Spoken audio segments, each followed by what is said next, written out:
దేశంలో ఏపీని నంబర్ 1 గా నిలబెట్టేందుకు సీఎం చంద్రబాబు అహర్నిశలు శ్రమిస్తున్నారు. పనితీరు సరిగా లేని అధికారులపై సీరియస్ అయ్యారు. కేంద్ర ప్రాయోజిత పథకాల నిధులు ఎందుకు ఖర్చు చేయడం లేదంటూ మండిపడ్డారు. మరోవైపు పూర్వ వైభవం సంతరించుకునే దిశగా అమరావతి నిర్మాణం వడివడిగా జరుగుతోంది. పెట్టుబడులకు ఏపీ డెస్టినేషన్ గా మారింది. ఏపీని అభివృద్ధి పదంలో నిలిపేందుకు తాను శ్రమించడమే కాకుండా అధికారుల్ని సైతం పరుగులు పెట్టిస్తున్నారు ఏపీ సీఎం చంద్రబాబు. పనితీరు సరిగ్గా లేని అధికారులపై ఆగ్రహం వ్యక్తం చేస్తూ దిశానిర్దేశం చేస్తున్నారు. ఈ క్రమంలోనే కేంద్ర ప్రాయోజిత నిధులు సరిగ్గా ఖర్చు చేయడం లేదంటూ చంద్రబాబు మండిపడ్డారు. మంత్రులు, కార్యదర్శుల భేటీలో సీఎం సీరియస్ అయ్యారు.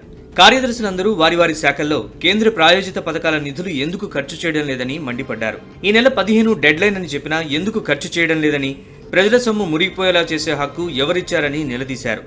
అసెంబ్లీ సమావేశాలు ఫిబ్రవరి 15 కల్లా ముగించాలనుకుంటున్నామని, మార్చి 15 నుంచి సెక్రటరీలు ఢిల్లీకి వెళ్లి డబ్బులు తెస్తారని చూస్తుంటే ఇలా చేస్తారా అంటూ ప్రశ్నించారు.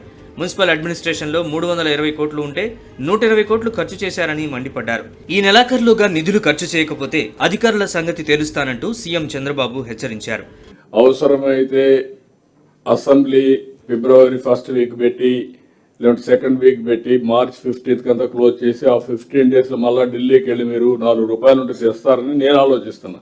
మీరు అసలు ఇచ్చిన డబ్బులు 15 ఖర్చు పెట్టమని మీరు కూర్చున్నారు లేజర్గా. Very clear on that. Next ఈ మంత్ లోపల కానీ మీరు పెట్టకపోతే మాత్రం it will be very serious.